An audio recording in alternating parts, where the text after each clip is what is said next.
Hello, my friends. Welcome to Adda 24/7 Regulatory Bodies and SO channel. I'm your mentor Veer, and I'm here with a very important preparatory session for the SBI CBO aspirants.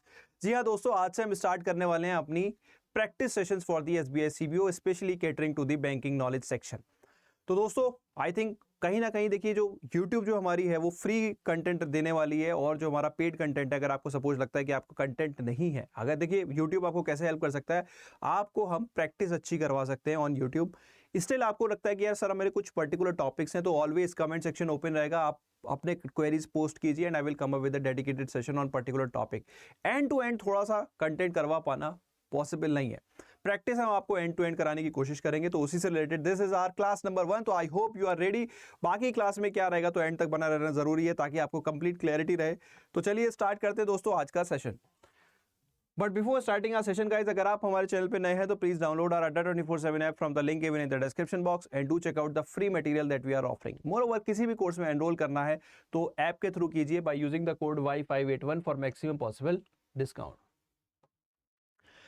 सो दोस्तों एक और छोटी सी request है कि जल्दी से channel को subscribe कर दीजिए, वीडियो को लाइक कर दीजिए, और आपका कभी भी कोई भी क्वेरी आता है तो आप हमेशा कमेंट सेक्शन में पोस्ट कर सकते हैं. We will be there to answer all your queries. चलो तो दोस्तों आज का जो सेशन होने वाला है वो होने वाला है आरबीआई एंड इट्स फंक्शंस पे. बेसिक से क्वेश्चंस रहेंगे, इजी क्वेश्चंस रहेंगे ताकि आप कंफर्टेबल लेवल पे रहे, बट कुछ क्वेश्चंस ट्रिकी भी रहने वाले हैं, आपको मजा आएगा एंड तक. तो अगर मैं ऑनेस्टली बोलूं तो 20 क्वेश्चंस यहाँ पे आपके लिए निकाले हैं. Most important 20 questions from the RBI and it's functions topic. Next topic कौन सा रखना है वो आप मेरे को कमेंट सेक्शन में बताइएगा. उसी टॉपिक से नहीं तो मैं अपनी मर्जी से एक टॉपिक ले आऊंगा, या फिर इसी आरबीआई टॉपिक को कंटिन्यू करेंगे, क्योंकि आरबीआई अपने आप में बहुत वास्ट टॉपिक है. तो दोस्तों here is your question number 1. Screen पे क्वेश्चन रहेगा. For few seconds I will remain silent. Question को रीड करने के बाद then I will give the right answer. तो यही हमारा ट्रेंड रहने वाला है. चलिए तो here is your question number 1. 15 seconds to read up the question, बाकी फिर मैं रीड करके आंसर करता हूं.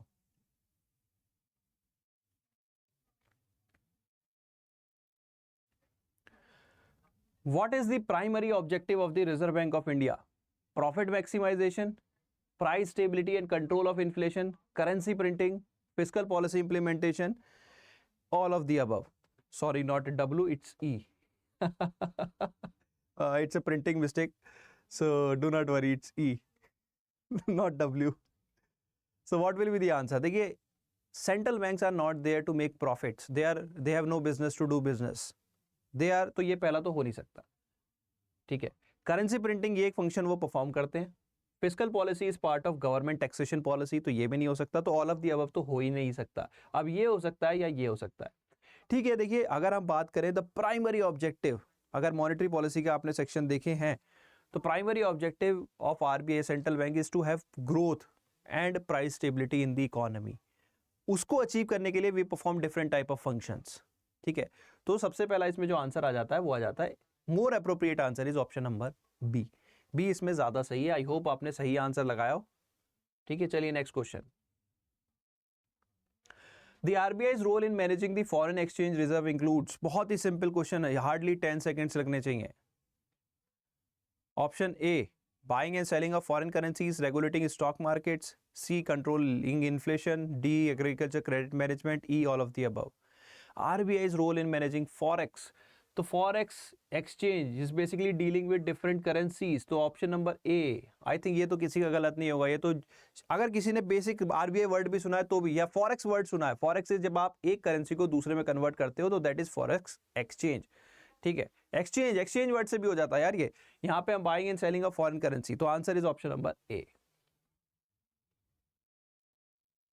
चलिए next question. Which function of the RBI involves acting as a clearing house for the settlement of commercial transaction? थोड़ा सा complex question है, बट इजी है. सबसे पहले आपको पता होना चाहिए क्लियरिंग हाउस क्या करते हैं. जनरली ये जो टर्म हम सुनते हैं ये स्टॉक एक्सचेंजेस में इस टर्म को सुनते हैं. स्टॉक एक्सचेंज में इनका रोल क्या होता है? इनका रोल होता है पेमेंट एंड सेटलमेंट ऑब्लिगेशंस को फुलफिल करना. तो जब RBI payment and settlement obligations को फुलफिल कर रहा है तो किसके लिए करेगा? आरबीआई है क्या? It is a banker to the bank.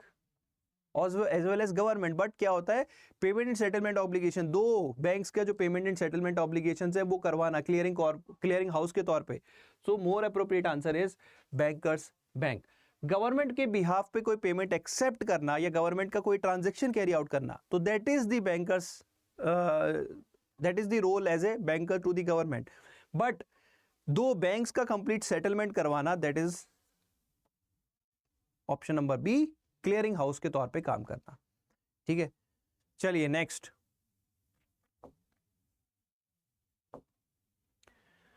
Question number 4, the economy is experiencing high inflation. तो high inflation is the key. What action could the RBI take to address this situation? क्या करे RBI इस situation को tackle करने के लिए? Option A, increasing the cash reserve ratio, reduce the repo rate, sell government securities in open market, decrease the statutory liquidity ratio, none of the above.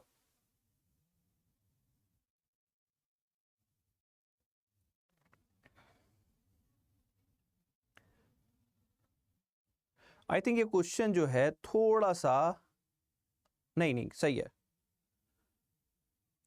एक minute question को मुझे एक बार देख लीजिए। Increasing the cash reserve ratio, देखो cash reserve ratio अगर हम बढ़ाएंगे तो बैंक्स के पास कम पैसा रहेगा। फॉर एग्जांपल अभी 4% है, इसको 6% कर देंगे तो बैंक्स के पास सपोज पहले 100 में से 96 रुपीज थे, अब उनके पास 94 रुपीज बचेंगे, तो they have less money to lend. तो हाई इन्फ्लेशन में ये पॉइंट तो सही है।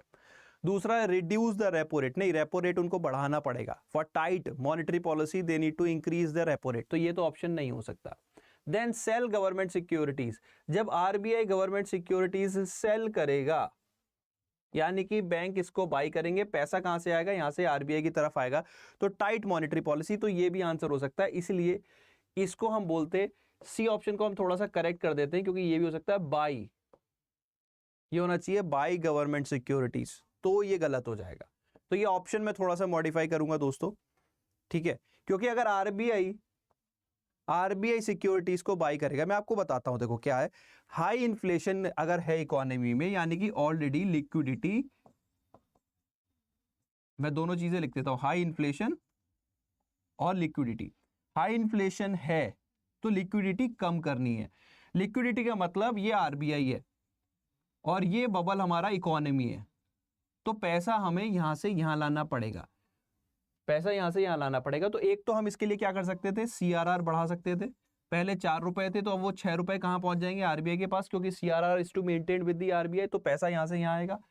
दूसरा, जब ये जो पॉइंट था, sell securities in the market, securities sell करेंगे तो सिक्योरिटीज जाएंगी यहां, पैसा आएगा यहां। इसी वजह से आरबीआई शुड, जो ऑप्शन होना चाहिए आरबीआई, वरना दो ऑप्शन करेक्ट हो जाएंगे, जिसने ये मार्क किया है वो भी सही है, जिसने ये मार्क किया है वो भी सही है, इसलिए मैंने ऑप्शन को मॉडिफाई कर दिया है, इसको बाय कर दिया है। तो in this scenario answer A हो जाएगा। ठीक है, चलिए नेक्स्ट क्वेश्चन, मुझे वो देखते ही लग रहा था कि गड़बड़ है। Next, the exchange rate of Indian rupee is depreciating rapidly. What action might the RBI takes to stabilize the currency? Currency को, आपका रुपी जो है वो डेप्रिशिएट हो रहा है, इसकी वैल्यू गिर रही है, तो हमें क्या करना चाहिए, आरबीआई को क्या करना चाहिए? Purchase foreign currency in foreign exchange market, increase the repo rate, sell the government securities in open market, decrease the statutory liquidity ratio, या नन ऑफ द अबव? थोड़ा सा ट्रिकी क्वेश्चन है, थोड़ा सा है, ज्यादा ट्रिकी नहीं है, आप कर सकते हो उसको आराम से। देखिए पहला ऑप्शन क्या है, परचेज फॉरेन करेंसी। देखिए करेंसी जब डेप्रिशिएट हो रही है तो हमें उसकी एप्रिशिएट कराने के लिए उसकी डिमांड बढ़ानी होगी, तो हमें रुपी परचेज करना चाहिए या डॉलर परचेज करना चाहिए। फॉर एग्जांपल अगर रुपी डेप्रिशिएट हो रहा है तो हमें रुपी बाई करना पड़ेगा ताकि इसकी डिमांड बढ़े, डिमांड बढ़ेगी तो ये एप्रिशिएट करेगा। हम क्या कर रहे हैं, हम फॉरेन करेंसी को बाई कर रहे हैं, परचेजिंग फॉरेन करेंसी, ये होना चाहिए परचेजिंग डोमेस्टिक करेंसी, तो ये स्टेप हमारा सही होता। हम फॉरेन करेंसी को बढ़ा रहे हैं, यानी कि हम इसकी डिमांड बढ़ा रहे हैं, इसकी नहीं, तो दैट मींस अगेन रुपी और डेप्रिशिएट होगा, तो ये आंसर नहीं हो सकता। और बाकी ये जो तीन ऑप्शन है, they are related to monetary policy, not with the foreign exchange. इनका मॉनेटरी पॉलिसी पे ज्यादा इंपैक्ट होता है रेदर देन फॉरेन एक्सचेंज, तो यहां पे आंसर हो जाएगा ई, नन ऑफ द अबव। अगर ये डोमेस्टिक करेंसी होता तो ये सही आंसर हो जाता, क्योंकि आपकी करेंसी डेप्रिशिएट हो रही है, उसको अप्रिशिएट करने के लिए आपको उसकी डिमांड बढ़ानी पड़ेगी। चलिए next question.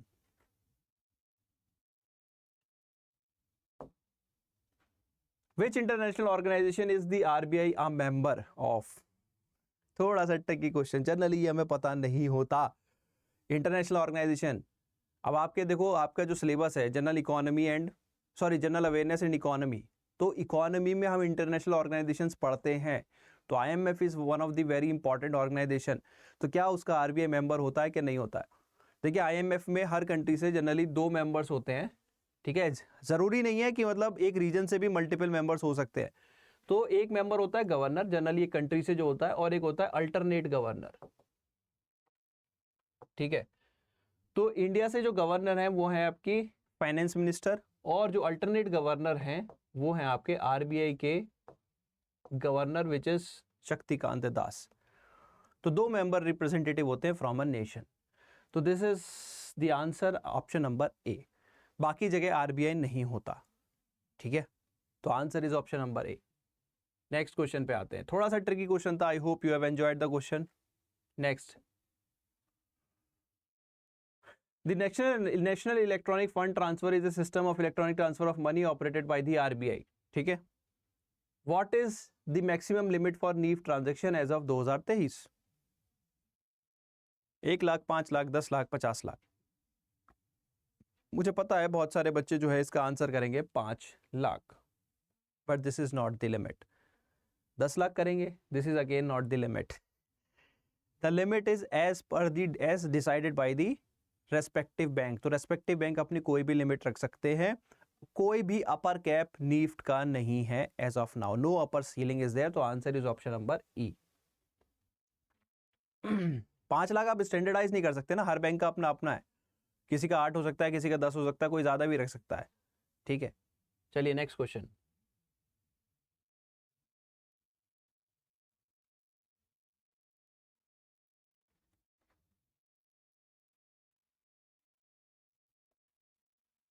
What is the minimum limit for cash reserve ratio requirement for scheduled commercial banks in India? क्या मिनिमम लिमिट है फॉर कैश रिजर्व रेशियो? 2%, 4%, 6%, 8%? ध्यान से करना, गलती मत करना, थोड़ा सा ट्रिकी है। CRR की क्या लिमिट है? देखिए 2006 तक, अगर मैं याद हूं 2006 या 2003 तक तो ये लिमिट होती थी, उसके बाद से there is no such limit. CRR की no upper limit, no lower limit, ठीक है। तो बहुत सारे बच्चे जिन्होंने 4% आंसर दिया है वो गलत है। आपने सोचा कि यार अच्छा ये तो करंट वाली है, इससे नीचे नहीं जा सकते, नहीं।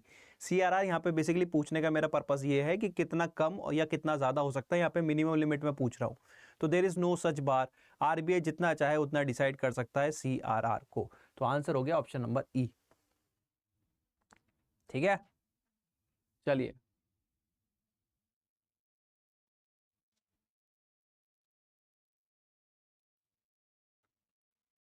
बहुत ही सिंपल बट ट्रिकी क्वेश्चन, ध्यान से करना। When was the reserve bank of India established?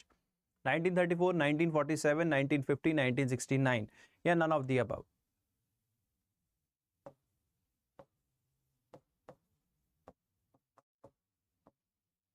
यहाँ पे हम पूछ रहे हैं RBI as a bank is establish in which year?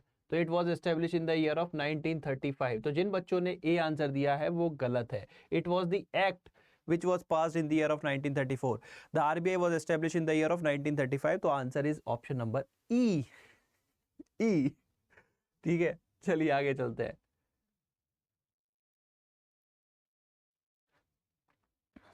The RBI is responsible for supervising and regulating of various financial institutions. Which of the following is not under the regulatory purview of the RBI?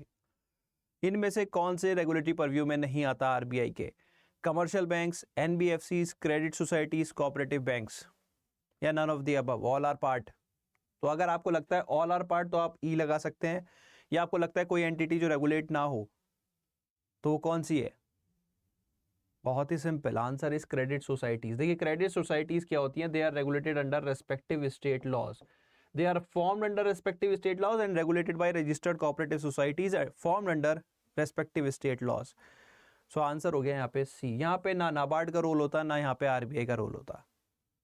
चलिए एक cooperative bank और credit society में यही major difference है। Next आते हैं, how do open market operations influence the money supply in the economy. Open market operations, इसका मैं आपको मीनिंग बताऊं, चलो पहले ऑप्शंस पढ़ लेते हैं। By directly controlling interest rate, option number A. Option number B, by buying and selling government securities. Option C, regulating commercial bank reserves. D, by setting credit limit for banks. E, none of the above. तो क्या answer होगा?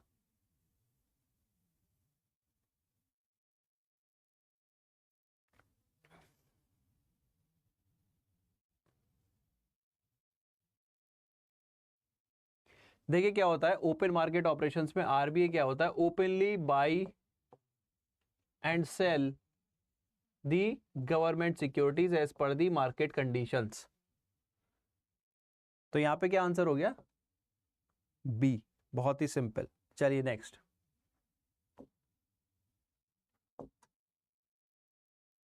इन what circumstances does the RBI typically act as the lender of last resort. ये जो terminology है lender of last resort, इसको हम बेहगॉट dictum भी बोलते हैं, because this concept is being given by dictum. पहले लिख देता हूं, this concept is being given by Walter Bagehot, who was an economist, UK में थे ये, 1980s समथिंग में इन्होंने ये कंसेप्ट दिया था, लेंडर ऑफ लास्ट रिसोर्ट। तो जब इकोनॉमी की हालत खराब हो, जब बैंक्स को क्राइसिस की सिचुएशन फेस करनी पड़ रही है, तो उस समय एक सेंट्रल बैंक की ये मेजर रिस्पॉन्सिबिलिटी बन जाती है कि वो उस पैनिक की सिचुएशन में पैसे को चैनलाइज करने में हेल्प करे। सो वहां से ये टर्म आया था लेंडर ऑफ लास्ट रिसोर्ट। तो अब इस क्वेश्चन के ऑप्शन देखते हैं। A, during routine banking transactions. B, in terms of financial crisis and panic. तो आंसर आपको देखते ही पता लग गया, ये डिस्कस कर लिया तो आगे हम नहीं जाते। चलिए नेक्स्ट, आई होप क्वेश्चंस पसंद आ रहे हो, कोई डाउट तो नहीं है?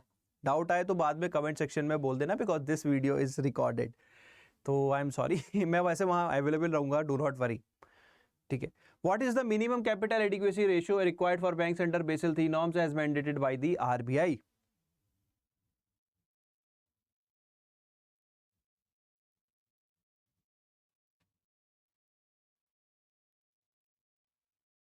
What is the minimum capital adequacy ratio required for banks under Basel III norms as mandated by RBI? तो देखो ये क्वेश्चन पहले मैं भी नहीं देख पाया था, इस क्वेश्चन का आंसर शायद मैंने गलत दिया हो, लेकिन अभी मैं सही कर देता हूं, क्योंकि यहां पे पूछा गया है एज मैंडेटेड बाई। अगर ये क्वेश्चन सिर्फ इतना रखूं मैं तो इसका आंसर हो जाएगा 8%, लेकिन आरबीआई ने जो कैपिटल एडिक्वेसी बताई हुई है वो 9% है, because as mandated by RBI पूछा है हमारा, तो आंसर हो जाएगा ई। और यही शायद मैंने यहाँ पे गलत टाइप किया हुआ है, एक बार चेक कर लेता हूं। हाँ, ये गलत टाइप किया हुआ है, क्योंकि यहाँ पे पूछा है what is the minimum capital adequacy ratio required for banks under Basel III norms. अगर ये इतना होता तो मैं इसको 8% बोल देता, क्योंकि बेसल III ने 8% बोला है, लेकिन एज मैंडेटेड बाई आरबीआई, तो आरबीआई ने कितना बोला है? 8 नहीं बोला, उसको बढ़ा के 9% बोला है, ठीक है। तो आंसर हो जाएगा यहाँ पे ई, ना कि बी नहीं होगा, ई होगा। तो I will correct this in the PDF, और आपको पीडीएफ मैं बता दूंगा एंड ऑफ द सेशन कैसे मिलेगी। तो बस थोड़े से क्वेश्चंस और हैं, उसको जल्दी से सॉल्व कर लेते हैं। RBI conducts asset quality review to assess the health of the banks. What is the primary focus of an AQR? Asset quality review का क्या primary purpose है? तो A, assessing the quality of assets and identifying non-performing assets. B, evaluating the efficiency of banking operations. C, examining the marketing strategies of bank. D, analyzing the capital structure of the banks. E, none of the above.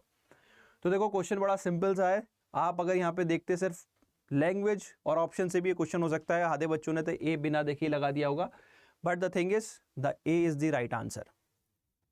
Asset quality, देखिए banks के लिए उनके loans जो होते हैं वो assets होते हैं, तो वो किस लेवल के हैं, किस तरह के हैं, क्या वो हमारे लिए इनकम जनरेटिंग है, तो क्या वो स्टैंडर्ड असेट्स हैं, या उनसे हमारी इनकम में प्रॉब्लम आ रही है, वो स्ट्रेस असेट्स हैं। स्ट्रेस है तो किस तरह के हैं, क्या वो स्पेशल मेंशन अकाउंट है या एनपीए है। तो वो सारी चीजें जो क्लासिफिकेशन हम करते हैं वो बोला जाता है असेट क्वालिटी रिव्यू। और इसको मेजर करने के लिए जो फाइनेंशियल रेशियो हम यूज करते हैं वो होती है एनएनपीए रेशियो।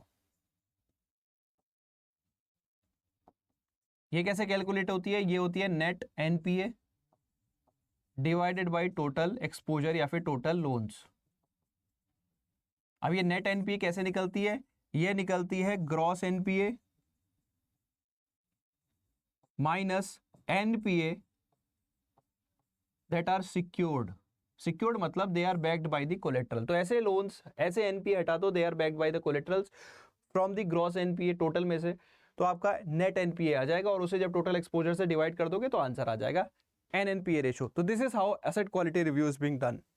चलिए नेक्स्ट आ जाते हैं, इसका आंसर था ए। What percentage of total bank loans is mandated by RBI to be directed towards priority sector lending? ये जो है बहुत ही सिंपल क्वेश्चन है, एकदम एकदम तुरंत विद इन फ्यू सेकेंड्स लगाओ। Answer is 40%। 40% of their adjusted net bank credit और CEOB credit equivalent of balance sheet exposure whichever is higher. चलिए नेक्स्ट, इसका तो मैं डिस्कशन नहीं करूंगा, आगे बढ़ते हैं। Question number 16, what is the limitation period for filing complaints within the ombudsman scheme under the integrated ombudsman scheme 2021? तो कितने टाइम के अंदर आपको कंप्लेंट फाइल करनी होती है? 30 दिन के अंदर, 60 दिन के अंदर, 90 दिन के अंदर, 120 दिन के अंदर of the date of cause of action by the regulated entity.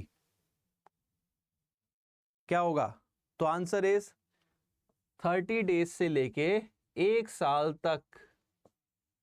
आप जिस दिन भी रेगुलेटेड एंटिटी ने उस पर कोई भी एक्शन लिया है, नहीं लिया है, तो उसके अकॉर्डिंग आप 30 दिन से लेके 1 साल तक आप कभी भी ओम्बुड्समैन को रीच कर सकते हो। और ओम्बुड्समैन क्या है? It is a RBI designated. यहाँ पे वैसे तो ओम्बुड्समैन एक गवर्नमेंट ऑफिशियल होता है that looks into the grievances of public, but यहाँ पे हम आरबीआई के रेफरेंस में बोले, इस स्कीम के रेफरेंस में बोले, तो it is a RBI appointed person who will look into the grievances of the person having the complaint against any of the regulated entity। तो आंसर हो जाएगा ए। चलिए आगे आते हैं। एज पर आरबीआई नोटिफिकेशन डेटेड अगस्त 2022। जी हाँ, इतने पुराने नोटिफिकेशन हमको करने पड़ेंगे, कम से कम 1.5 साल के नोटिफिकेशन अपने को करके जाना पड़ेगा, इतने नोटिफिकेशंस करके जाने हैं। with the objective of giving more flexibility to small finance bank to meet their customers foreign exchange business requirement, it has been decided that all the scheduled small finance banks after completion of at least how many years of operation as authorized dealer category 2 will be eligible for conversion into authorized dealer category 1। तो basically यहाँ पे पूछा गया है small finance bank that are operating as authorized dealer category 2 कितने साल का उनका ऑपरेशन होना चाहिए ताकि उन्हें हम ऑथराइज डीलर कैटेगरी 1 में कन्वर्ट कर दें। 1 साल, 2 साल, 3 साल, 4 साल, 5 साल, जल्दी से। तो आंसर हो जाएगा यहाँ पे 2 साल। ये जो नोटिफिकेशन है अगस्त 2022 का है, ठीक है। तो इतने पुराने नोटिफिकेशंस भी हमें करने हैं, डू नॉट वरी, हम उन्हें कवर कर लेंगे यहाँ पे, ठीक है। तो ऑथराइज डीलर्स क्या होते हैं? ऑथराइज डीलर्स वो एंटिटी होते हैं जिनके थ्रू आप फॉरेन ट्रांजेक्शन्स कर पाते हैं, ठीक है। बहुत सिंपल टर्म्स में इसमें 3 कैटेगरी होते हैं। एक होता है डीलर कैटेगरी 1, कैटेगरी 2, कैटेगरी 3। किसी वैसे अगर मैं बात करूं, आप मेरी फाइनेंशियल अवेयरनेस की जो क्लास होती है शाम को 5 बजे, अगर आप उसमें जुड़ते हैं तो ये सारी फाइनेंशियल टर्म्स हम वहाँ पे कवर करते हैं, तो वहाँ पे आपको इनके आंसर्स भी मिल जाएंगे। तो वो वाली क्लास भी आप फॉलो कर सकते हैं। तो यहाँ पे आंसर हुआ बी। चलिए next. According to the RBI act, what is the maximum number of directors that can be appointed to the central board of directors of the RBI? या सेंट्रल बोर्ड ऑफ आरबीआई में जो maximum number होता है वो कितना होता है? वो होता है 21। Governor, 4 deputy governor, 4 local board representatives, 2 are from the ministry of finance and 10 are nominated by the government of India. तो टोटल हुआ 21 मेंबर्स मैक्सिमम कंपोजिशन। तो आंसर हो गया सी, ठीक है। चलिए आगे आते हैं।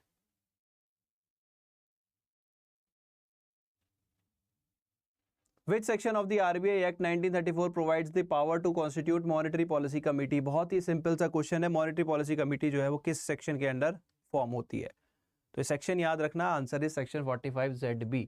और चलिए वो धीरे धीरे करेंगे, सारे क्वेश्चन अभी कवर नहीं कर लेते, मेरे दिमाग में अभी आया था, बट कोई बात नहीं, आगे कवर करेंगे, ठीक है। सेक्शन 45ZB के अंदर आपकी मॉनेटरी पॉलिसी कमेटी फॉर्म होती है। चलो दोस्तों, last question of the day, easy सा क्वेश्चन है, बड़े आराम से आंसर करना है। Who has the authority to amend the Reserve Bank of India Act? Parliament of India, President of India, Central Board of RBI, Ministry of Finance। जो RBI act है उसको अमेंड कौन कर सकता है? सिंपल सी बात है। तो कोई भी लॉ, लेजिस्लेशन कोई भी है सेंट्रल लेवल पे, तो उसको अमेंड करने की जो पावर है that is with the parliament, और पार्लियामेंट में कौन कौन होता है? Lok Sabha, Rajya Sabha and the president, तीनों मिलके। पहले लोकसभा पास करेगी या जिसमें भी बिल इंट्रोड्यूस हुआ है या दोनों हाउसेस उसको पास करेंगे, उसके बाद प्रेसिडेंट उस पर साइन करेंगे, that it will be published in the gazette of India, then we can say that it has become a law. और उस लॉ को भी अमेंड करने का सेम ही प्रोसीजर होता है, ठीक है। वो बात और है मनी बिल या उस तरह की डिटेल में हम नहीं जा रहे, वो पॉलिटिकल एंगल पे हो जाता है। जो बेसिक आइडिया होता है वो मैंने आपको दे चुका। तो this was 20th question, answer is a. I hope दोस्तों आज की जो सेशंस हैं वो आपको पसंद आए हो, मज़ा आया हो। इसी तरह से अगर आपको आगे की क्लास में कंटेंट चाहिए तो please do give me a like, do share with your friends. And अगर आपको कंटेंट में कोई भी हेल्प चाहिए तो we have a dedicated batch, banking knowledge, static as well as all the other subjects will be covered along with the current affairs also. Yes, हाँ, current affair में अगर आपको कोई भी प्रॉब्लम आ रही है तो शाम को 5 बजे मेरा सेशन होता है, banking and finance current affairs daily. अभी हमने वहाँ पे सितंबर अक्टूबर मंथ अभी हमने स्टार्ट किया है, ऑलमोस्ट एक वीक, फर्स्ट वीक का हमारा कवर हो गया, तो डू नॉट वरी, आप वहाँ पे हमारे साथ ज्वाइन कर सकते हैं। वैसे मेरा सजेशन रहता है कि गो विद द रेगुलेटरी का महापैक या बैंक महापैक प्लस, क्योंकि इसमें आपको मल्टीपल एग्जाम्स की कवरेज मिलती है। बाकी आप अपनी रिक्वायरमेंट देख लीजिए। कोड इज Y581 ताकि आपको मैक्सिमम डिस्काउंट मिले। कहाँ से? ऐप के थ्रू एनरोल कीजिएगा। So guys that's all. पसंद आया है तो प्लीज़ एक कमेंट जरूर कीजिएगा, या आपकी जो क्वेरीज हो वो कमेंट बॉक्स में जरूर दीजिएगा। Do give me a like, do share it with your friends also. So for now I am your mentor Veer, signing out.